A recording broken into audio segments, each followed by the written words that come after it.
bien, así arrancamos la primera parte del programa del día de la fecha, así arrancamos el Es Esto, la fábrica del día de hoy, esta sección en donde intentamos de repensar, de reanalizar, de redefinir todo lo que tiene que ver con esta industria de la música que tanto nos apasiona, industria de la música que hace décadas nomás, un puñadito de años nada más, precisaba de barcos, de containers, de diferentes maneras de distribuir el arte de un lado para el otro del océano Atlántico, del Pacífico, de donde sea. Eso ha cambiado un montón en los últimos años, pero hay cosas que no cambian más y por eso es que nos nutrimos de diferentes diálogos con organizadores de festivales, productores, bandas y muchas bandas, como es el día de la fecha, en donde vamos a estar hablando con los amigos de Dead POLLYS. Raúl, hoy te veo en un quilombo, pues son 3 los amigos, estamos con 3 amigos para hablar en el día de la fecha. Hello, how are you? You listen me okay? You listen me alright? Everything is fine? ¿Estamos bien? Michael, you are mute. Michael, you are mute. Nice, now I'm not. Here, right? Now I'm not. Excelente. Bueno, Raúl, mandale nomás que vos sos el que mejor habla inglés aparte. No, today it's going to be great because it's our first punk band from Europe. So I really love punk. Yes, I really love punk. So let's make the interview and talk a lot. Thanks for your time and your support. We really enjoy to meet people from many countries. So we are going to start the interview. Please tell us your full name, where are you from, and how old are you? Oh, do I have to tell you how old I am? Yes. Oh, fuck, I'm a freaking dinosaur. No problem. I'm Nisse Nilsson from Stockholm, Sweden. I'm 55 years young, and I will play punk rock even 55 years more. Oh, of course. Great. And the next old guy? Uh-huh. My name is Michael. I'm also from Stockholm, and I'm 48 years old. Okay. And well, you're just a young dude. Yeah, I'm the young one in the band. Perfect. It has to be. Someone has to be the younger, always. Exactly. Uh-huh. We need someone need to keep the youth in the band. Of course. Okay, and I'm Juba. I'm originally from Finland, live outside Stockholm, and I'm way older than the others. No problem with me and Nisse together. No, it's okay. No, I'm 61. 61, perfect. Yes. Really, you are? Yes. Okay. I have no idea. No, I'm over 40, so it's okay. No problem with that. I want to know which is your first memory of you listening to music. Oh crap. I think it was pure rock and roll here. My mother was much into rock and roll, so it was Elvis Presley and stuff at home. So it was a lot of rock and roll. So I got quite fed up, and that's the reason why I went into punk rock. I wanted something harder. Okay. Michael. Juba? I listen to Michael. Yeah, actually my first memory is, I think, ABBA. My mother was kind of an ABBA fan, so and some this local dance band thing. Okay. My first memory is actually Sweet.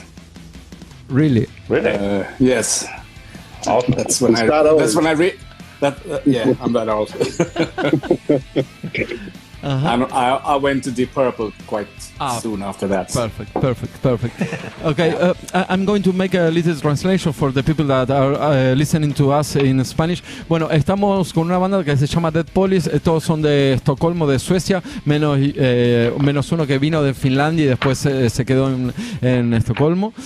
Tienen 48, 55 y 61 años, así que estamos hablando con gente que ya tiene un montón de información encima. Y le estaba preguntando por los primeros grupos que escucharon cada uno. Hablaron mucho de bandas locales. Michael me dijo acá ABBA, por ejemplo, y todos nos estábamos riendo de ABBA. Y bueno, y también Yuja, otro de los miembros, habló sobre Sweet, otra banda, pero igualmente todos se fueron rápido después para otros géneros, para el punk y el heavy metal. Bueno, menos Nisse, que habló ya de Elvis. La madre escuchaba a Elvis, estaba ya escuchando rock and roll, y después todos necesitaban buscaban algo más fuerte, más podrido, y terminaron escuchando punk y heavy metal. And can you tell us which was your first instrument when you were young? Which was the first instrument that you get? Well, I broke a guitar for my friend because I didn't know how to play. So I took one finger over all strings and used a fork. And I wrote my first song. The guitar was broken, but the song was actually made. Perfect. It was a really lousy song, but that is my first memory. Perfect. So I didn't get any guitars. I had to steal one. Of course. Yeah, my first instrument, I mean, I've always played drums. Okay. That's... I don't know. I like the feeling about that. You can beat shit up. That's fun. Yeah. Well, I started with guitar. And we were 3 friends playing guitar, and I was the worst of us, so I had to take the bass. Of course. And I'm stuck since. See, now we are the best people in the world. The bass player. I'm a bass player. So it's okay. Yeah, great. Okay. But I want to know, sorry for the question, but we have something in Latin America that we always think that people in Europe have a lot of money and they start with really expensive instruments. It's that real, or you get any instrument at first? Not real at all. We have so much crappy instruments that hardly puts together, you know. I've used freaking tape and glue to make it fit, and you have to retune it all the time because it sucks. Perfect. So, well, no, we can't afford that instruments. We look at them, we love to touch them in the stores, but we will never ever own one. Perfect. Thanks for that. Afford them. No. Thanks for that. No, I think that everywhere, when you're young, you don't have the money to get those instruments, like really expensive instruments, and you play with what you have in your hand. Perfect. Yes. Thanks for that. Ahí está la pregunta. I think it's the same all over the world, I think. Perfect. I Ahí está think it's the same all over the world, because, you know, we always start with crappy, shitty instrument, and you work your way up. No, and it depends if you want to keep on with the music and things like that. But Manu, ahí está la pregunta que nos hacíamos. Todos empiezan con instrumentos de mierda. O sea, no hay en Latinoamérica, en todos lados, no hay problemas con eso. And can you tell us, are there any places to study music for free in Stockholm, or you always have to pay to learn music? No, it's we actually can. We have free schools we have Kulturskolan. It's called Culture School here for younger people, not for us old shits blokes. Yeah. It's not free for us, but for younger people we have the Culture School, and we have a great school system as well, making it possible for young kids to go to music schools and stuff like that. So that is actually really good. But when you are over 25 in Sweden, then you should be shot or hanged somewhere, because then you're worth nothing again. Okay. Then you have to start to pay. Okay. Oh, you have to start to work. Yes, it happens. Nah. I play rock and roll, fuck. Exactly. Yeah. And it's young people went to school, and after that they went to culture school to play music. Yeah, some do. Okay. I never did that because I had to learn everything myself. Okay, perfect. Yeah, so did I. But there is the possibility to actually go to music school for free in your free time. Up to, as Misa said, up to I think 25 something. Okay. I actually have a son that's 15 now who started just music school here, but the thing is that I play music. I've always played music, so I actually can give him everything that we're talking about that we never got. He can get a little bit more expensive instruments, not the most expensive shit, of course, but he wants to have the, he points out the best one. It's like 25,000 Swedish crowns. Not yet, maybe. You can get a second job. Well, a third job if I would do that, my friend. A third job. And I can earn money doing punk rock, That's a very lucrative business. No. Yeah, it is. Yeah, it's all about the money playing punk.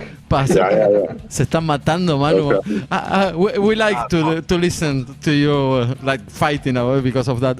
Perfecto. Bueno, nos dicen que sí, realmente si uno está interesado, lo raro es hasta los 25 hay como una protección para los adolescentes y los chicos como para que toquen en escuelas gratis después del colegio, pero hasta los 25. Y lo que estaba diciendo Nice, que bueno, él ya tiene 55 y tiene un hijo joven, y que el hijo tiene la suerte de tener un padre que está involucrado en la música y que le puede dar formación extra y algunos consejos como para ir viendo ya qué es lo que quieren tocar y todo ese tipo de cosas. And can you tell us how did POLLYS, the band, begin? Well, that was my fault all the way. I wanted to. I didn't have a band for a while, and then I get like a narcotic. You know, I'm an alcoholic or musicaholic or punkaholic. So I started the band on my own, trying to find members. The first iteration was some kind of a pop folk-ish thingy. I don't know what happened, but it's not bad, but it's not what I wanted to play. And then I got this Finn guy, you know, this Yuba that you see here, or here. When he came in, I actually went back to what I'm here for, playing punk rock. And soon after that, we actually changed our first drummer to Michael, and then it started to happen for real. And today is actually, Michael just showed me 8 years ago, we went to the US for our first tour. And then I can tell you we lost a lot of money there. We didn't gain, so we were so broke after that shit, but we had a lot of fun. Yes. So I think that POLLYS started a little bit before this POLLYS in 2011. But when these three people we hear now, unfortunately, Club is not with us since he passed away just a few weeks ago. But when we started, that's when POLLYS in the iteration you see now, this band actually became sort of flesh and blood and punk. So, the core of it. Our respect because of that, and we don't know what to say in these situations, but thanks for your time, for being here. I think that it's great to keep on going, no?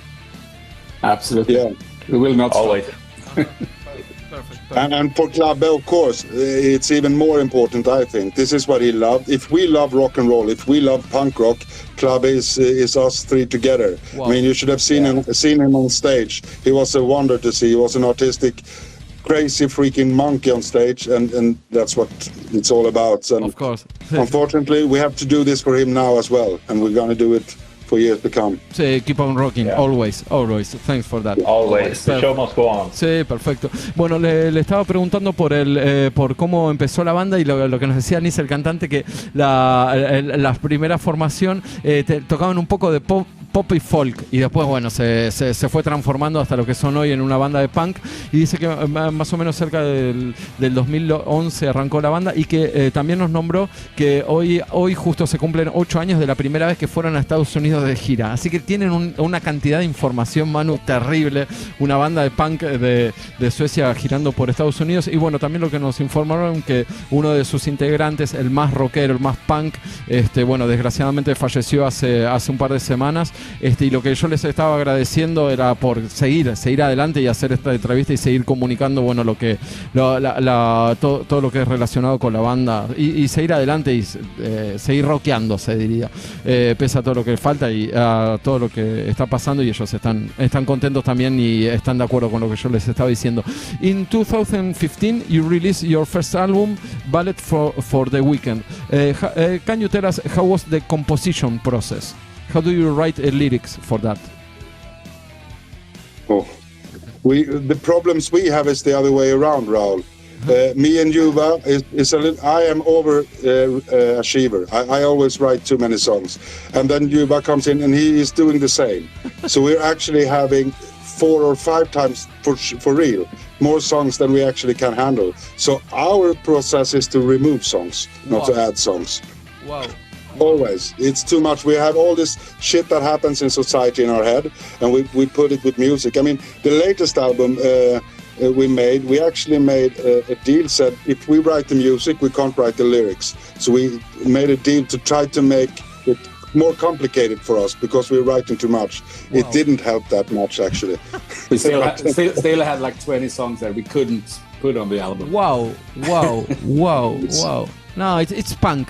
I think that it's okay doing like that. Bueno, les estaba preguntando por el proceso de composición. Ellos empezaron con un disco en 2015 que se llama Ballet for the Wicked, y cómo era el proceso de composición, y lo que nos estaban contando que ellos les pasa al revés, que tienen miles de canciones, o sea, hacen un montón de canciones, están todo el tiempo escribiendo sobre las cosas que pasan, problemas sociales y ese tipo de cosas, y que tienen que hacer al revés, empezar a descartar cosas o ponerse lo más difícil en la parte compositiva de la música, para no tener tanta información dando vueltas por ahí. Así que bueno, tienen canciones para largo. In 2018 you released a song called Shimmy Shimmy. That song is against racism in Europe, no? Yes. Can you tell us something about what you feel, how you feel about racism in Europe? Because we don't have much information in Latin America about that. Can you tell us? Well, Marching Boots is also, as you played a little bit, is also about the skinheads and the brown right wing going forward in not only Sweden but in the rest of Europe. Jimmy Jimmy is about Jimmy Åkesson, who is the party leader for our right wing national freaking fascist party here in Sweden. And for me, this is so frustrating because I don't know what you guys say, but I mean, I look at people. It wasn't a long time ago since the Nazis killed how many people to go, and Germans still have right-wing stuff. It's like fucking yesterday, and they're still so stupid voting. They're voting for people to shoot you in a corner. I mean, it's frustrating. I just want to, I don't know. I can't kill everyone, but I would love to sometimes, because this is. You can say something, Michael and Yuba, because. That has been said before, right? No, it's incredible to hear these things from you. It's important for us, so keep on. It's you know, the history repeats itself again, and the right wings are using the power of democracy to gain and to win, and we cannot have that again. To get rid of democracy. Yeah, exactly. They use it to get rid another of song. That's another song. Use democracy to win. Yeah. Okay. Don't you fucking start again. Let him do that. It's okay. Wow. Bueno, les estaba preguntando por una canción, y ellos tienen varias canciones. Hay una que se llama Shimmy Shimmy, que es contra el racismo y toda esta cosa del nazismo y la ultraderecha que está creciendo. Y Marching Boots también, que es la que pasamos recién. Excellent song, sí, excellent song. De cómo toda la ultraderecha y el fascismo está volviendo en Europa, y me dice sí, que concuerdan totalmente. Y lo que me está diciendo Nice, que es algo que yo concuerdo también, que no hace mucho tiempo los nazis estaban matando gente, y ahora la gente 50 años después vuelve a votar ese tipo de partidos políticos y ese tipo de discurso, que es increíble. And I want to know why do you think that the time is shorter, no? It's like the violence came 100 years, 200 years. It's like 50 years ago, and it is repeating in a shorter time. Why do you think that? I think it's because people don't learn from the earlier mistakes. They just want to make the mistakes all over again. I think it's as easy as that. When people are, times is getting tough, all right? People want to find easy answers. Yeah. And the easy answers are people that you don't understand. Black people, women for men, everyone that is different. They blame everyone because that's easy. It's easy. Yeah. It's an easy way. It's not my fault. It's everyone else. So I think it's just people taking the shortcuts and trying to blame everyone else because they're stupid fucking assholes. Great. No. Yeah, basically true. But for us, I'm going to make a little translation. Le pregunté por qué por qué les parece que el tiempo se está cortando, ¿no? O sea, podemos leer un montón de historia y los procesos de guerra duraban 100 años, 200 años, había problemas, bueno, y ahora es como que hace 50 años nada más estuvieron los nazis y que se vuelve a repetir en tiempos más cortos, ¿no? Y le pregunté por qué y me dice, bueno, porque la gente es estúpida y porque la gente quiere la solución más fácil. Bueno, que es algo que sí es así, la gente tiende a agarrar la solución más fácil y a resolver los problemas de esa manera. Pero I want to know, sorry for my question, but for Latin America, it's like European people, they work a lot, they want to reach the perfect answers of everything, but it's not real, that? Yes and no. I would say that there is a career ladders here, not maybe for us that much, but for a lot of people it's more important with work. We have a few songs around that you work and work and work, and the work itself seems to be the value. That's bullshit, of course. And somehow you try to gain something that does not exist, some kind of happiness at the end with a lot of money, and then you die and nothing happened. So I think it is actually somewhat true, and it's hard for me to explain to people, I can do rock and roll, why do I do all the money on this, why don't I save all my money for that big freaking house or that very, very awesome car? And I think that's a little bit the same thing. They strive for things that they think exist that is just, I don't know, that's not there. It's hard to say, but they are. I think we have a career problem. People think that careers and stuff are important and they try to work a lot for that. It is unfortunately a little bit too true. No, nice word. Getting more and more capitalistic, I guess. Yeah. No, but it's interesting what you say, that people are trying to reach something that they didn't know what is. I'm agree with that. Perfect. Yeah, some kind of status or whatever. Yeah. Wow. I think they think that if I only have this and this, then I will be happy. But it's not about having stuff to be happy. Of course. Yeah, if I can buy this, I'll be happy. Yeah. Bueno, if I can buy that guitar that I wanted when I was young, of course. But then I am happy for fucking real. No, but you're going to make a piece of shit songs, so it doesn't matter. The guitar. Exactly. It's better to make a piece of shit songs on an expensive guitar. Exactly. Sí. Perfecto. Sí.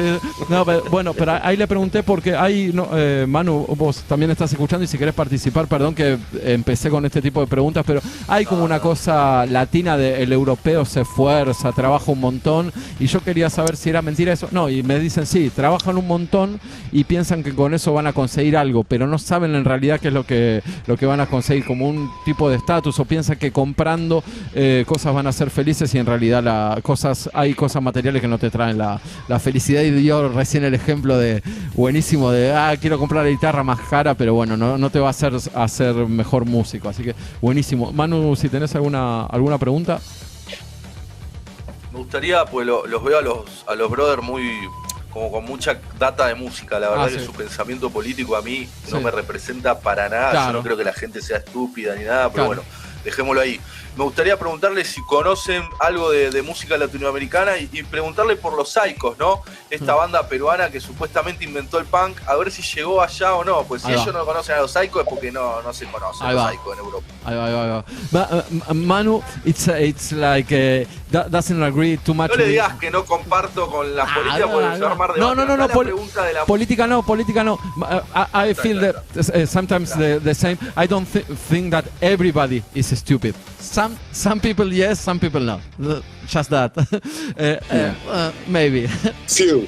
A few. Yeah, I don't. Most people just don't care. I think that's the problem. No. I think what I think is that the rich people don't want the unit of the poor people, and they send to us a message to divide us, and that's all. We are not stupid. It's simple that. If we are unite against them, we won. Absolutely. Exactly, yeah. But well, they send to us a través de la media, no sé cómo se dice. By media, some message to divide us, and they won. They won.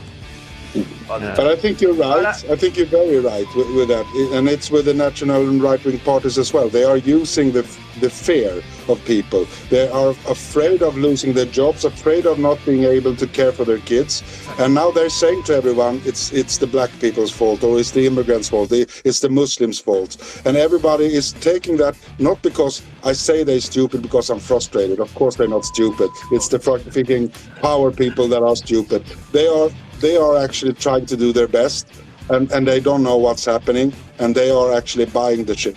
That's unfortunate. That's really sad. Yes, and it's really frustrating. Wow. Oh, perfect. Venía, ahí está. Bueno, we want to know.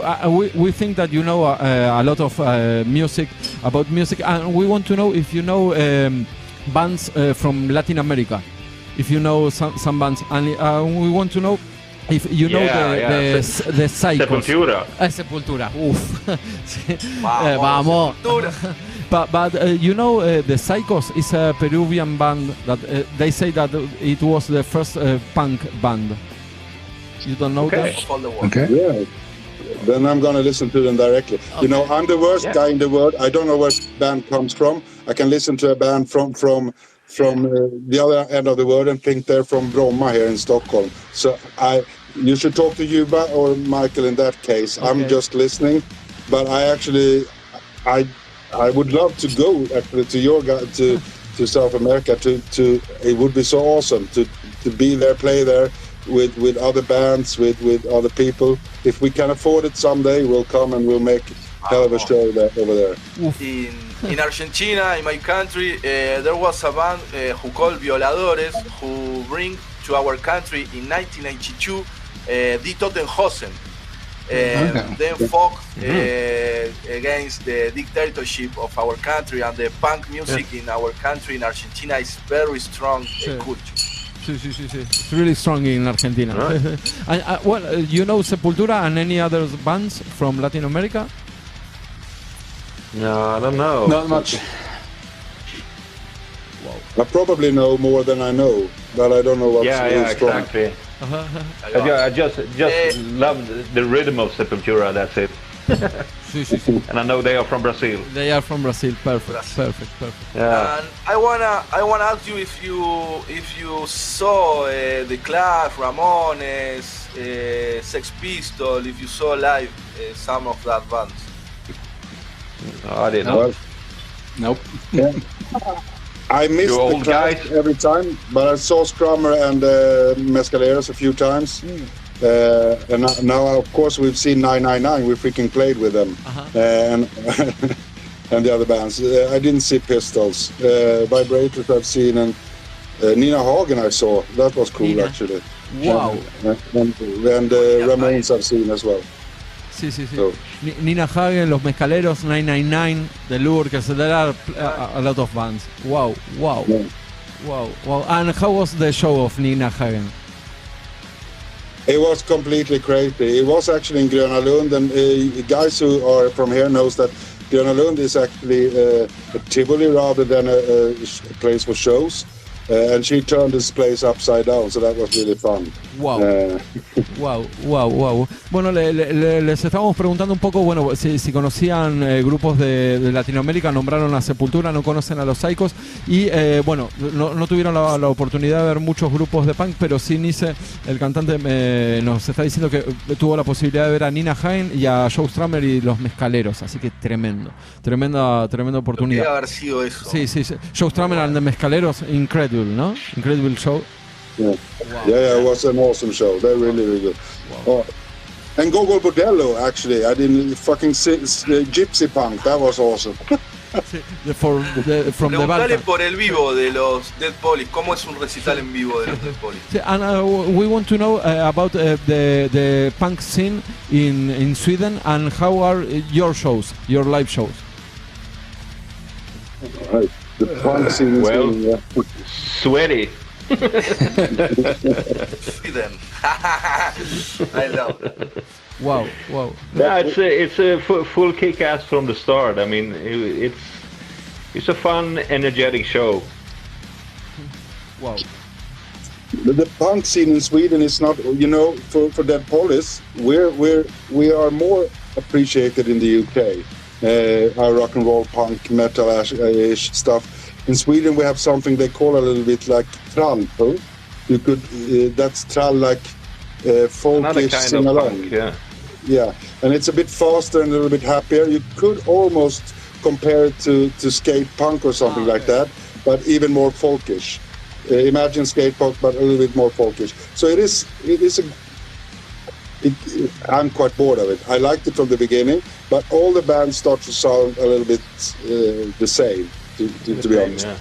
Yeah. And we start to gain a little bit of an audience here in Sweden, but we have bigger audiences in Europe in general, in the UK, and we are and America. Signed with mad tour booking in Germany now. I think that's more our scene to play at. Wow. So, but when we go to Dublin Castle, for instance, in London, then it's full house, it's full hardcore to the end, sort of. It's pandemonium from the start. Wow. Yeah. And they're all old shit heads like us, and they're still doing the punk rock. They're still there singing along. They're still there sweating, drinking beer. It's awesome. Wow. Bueno, les estábamos preguntando un poco por la escena y cómo eran los shows. Los shows de ellos dicen que son transpiración pura, que arrancan desde el principio muy fuerte hasta el final, son 100% energéticos, y que hay como una cultura de punk, una escena de punk en Suecia, que está bueno lo que nos nombró, que hay como un punk más divertido en Suecia, que no es tan así, tan para abajo, que lo mezclan con folk punk y una cosa así. Dicen que es parecido al skate rock, debe ser por las letras y porque es más saltarín, más divertido, y que ellos tienen un par de seguidores en Suecia, pero tienen también alrededor de toda Europa, tienen muchísimos seguidores, y que, por ejemplo, cuando van a tocar a Londres y full house, llenan los lugares a donde tocan y se divierten mucho, y que también hay viejos bebiendo y moviendo la cabeza y disfrutando del punk rock. Hay todavía mucho. Sí. Do they still spit at a punk show? No. Thank fuck for that. It's less beer and less spitting, but I've been spitted on a few times. Spitting doesn't work. Buena pregunta. We're too old. We don't have spit anymore. It's gone. It's over. And after COVID, it's complicated. Sí, after COVID, it's so complicated. After COVID. Yeah, of course, yeah. You can't spit with his mouth thing. Sí, wow. Nice. Beautiful. Excellent. Beautiful interview. I love this. This kind of interview. Thanks for that. In June of this year, you released your last album, Truth of Tomorrow. Can you tell us how was the recording process? You went to a place. How do you record your last album? Well, it was recorded actually at home at our drummer's place before Michael. So we recorded it at home completely, and the good thing about that is we get a lot of ideas, especially me and you, but too many ideas. But it's an easier process, and then we just sent direct input tracks to Italy to our record label there, and he made everything happen over there. He's the guy actually from Too Loud Records that made us sound a little bit more metal than earlier, and I didn't agree to start with. Actually, it wasn't my style. But after Strummerland that he made, and I listened to it a few times, I was feeling, oh hell, this is really hard. And I started to understand. I didn't really get the point, but today I do. So we actually decided to have him on the last album as well. But we're recording it at home, and some pieces, today with all the technology and stuff like that, I took my vocals. I was doing that where I'm sitting now, in my freaking bedroom at home. Putting up the microphones and stuff, some shelters, and I just recorded it. Scream a bit, send it down to Italy, and it's done. Wow. You have your own place to rehearsal. Yes. Perfect. Bueno, les pregunté, sacaron un disco, el último disco, está muy bueno y justamente le hice la pregunta por eso, porque suena un poquito más metalero, en donde lo grabaron y dice que ellos tienen un espacio en donde pueden ensayar y grabar todo, y bueno, que la idea también de todo este cambio, un poco, pasar un poco del heavy metal, del punk tan radical a un poco más de heavy metal, es de Too Loud Records, que es un sello discográfico que está en Italia. Ellos terminan de ensayar, componen, tienen la posibilidad de componer durante la grabación del disco porque el espacio es de ellos, así que vuelcan ahí un montón de ideas. Lo hicieron. Es clave. Sí, es clave, es buenísimo. Tener su propio lugar de ensayo es buenísimo. Y bueno, después le mandan los tracks, le mandan las canciones a Too Loud Records y ellos la distribuyen por ahí. Así que, wow. You are very professional. Sí, you are professional in that way. Nice.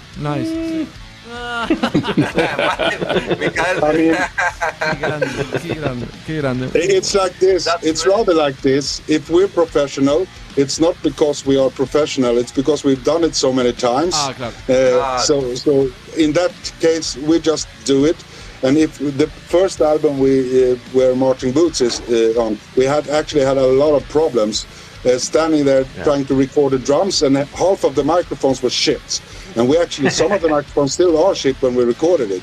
And our freaking mixing guy, he was like, "Oh crap, guys, we can't use this. It's all we have," we said. And he had to work with it. He made an album. He made it work, actually. Wow. So, I love the mix. I love the mix of the Dead POLLYS, and I love your voice. It sounds very clear. strong. Very strong. Sí, the voices are perfect.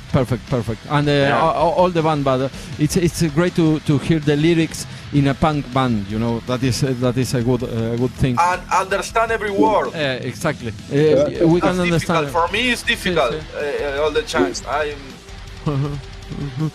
Perfect, and that makes me happy actually that you say that, because for us it is important. We said before, or I said, we're not a political band. Looking back, we are definitely a political band, because we are all, if we care, which we do, if you care, you are political. In that sense, we are not a political band, we're a band that cares, and a band that cares are political, so sort of in that sense.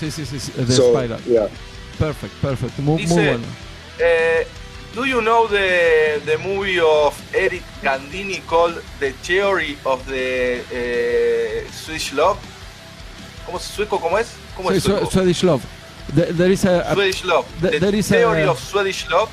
There is a documentary of the society of Swedish. Of Sweden society. No, I don't know. I need to check it out. Okay.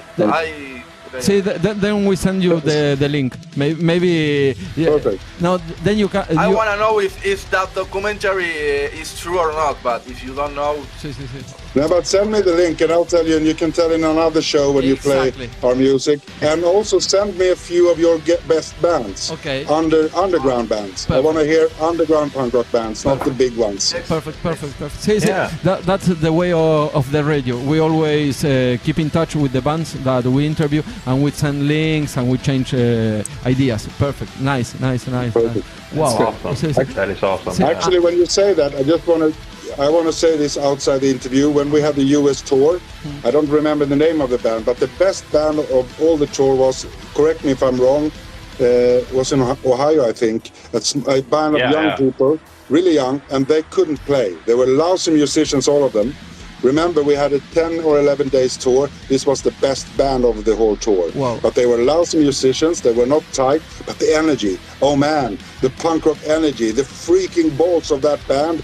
It was so awesome, and I loved every single second. And when someone told me what was the best, it was them. Oh, they were tight, they were awesome. Well, they were lousy.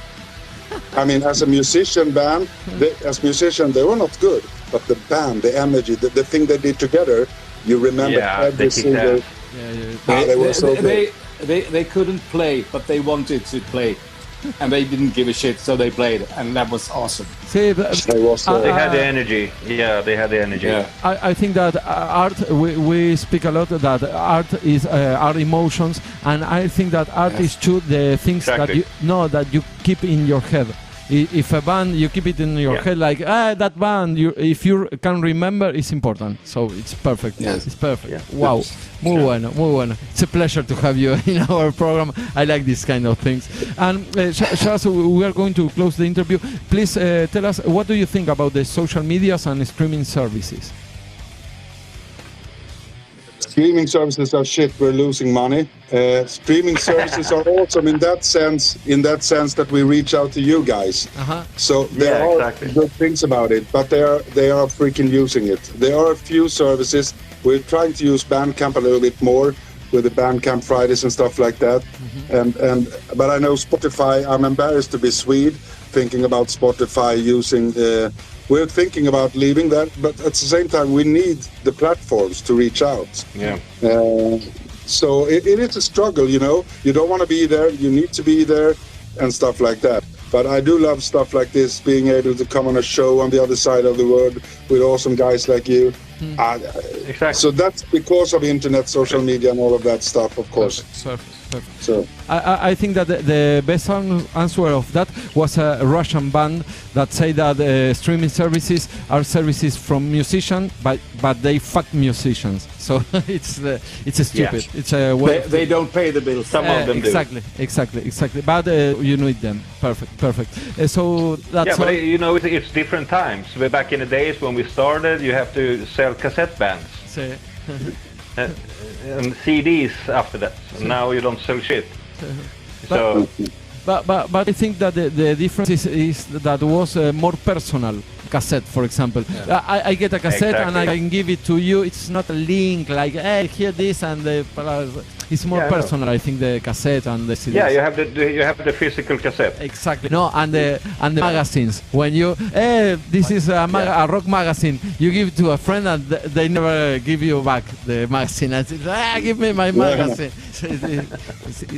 That was nice. It's the smell, it's the touch, it's the smell of the magazine, of the bands, of the cassette, even the CD that is boring, but it's still the sense of it and the smell of it and the personalities. Yeah, it's so true. Michael is a man from few words but strong words. That's it. It's true. After you have something to sell, now you sell nothing. That's true. Muy bueno. Nunca lo había pensado eso, es un resumen espectacular. No, bueno, porque se entiende, es la digitalización, in digital way you have nothing. In a few words you say everything. Sí, muy bueno. In a few words you say everything. Really nice. Well, that's why I'm not singing. I'm just a drummer, you know. Say that. Don't say that. I'm not so good with words. Perfect. Really, thanks for your time. We are going to finish the interview with the Silicon Valley King with that song. Can you tell us something about that song just to finish the interview?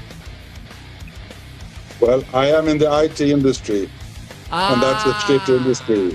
Really? And I have a lot of friends that wants to become millionaires making an app nobody cares about. And I think, again, making a career, making an app, I am the king of the fucking world. So, Silicon Valley King, you're a good boy, you fucking idiot. Wow, perfecto. Perfect finish. Thanks for your time. Thank you very much. Thank you. And Muchas gracias, señor. No. We keep in touch. Thank you so much. We are going to send you some links, and maybe sometimes you can change opinions with other bands. Thank you very much. Thank you. Thank you. Bye. Thank you. Bye. Vamos, Raúl, nomás. Peace out.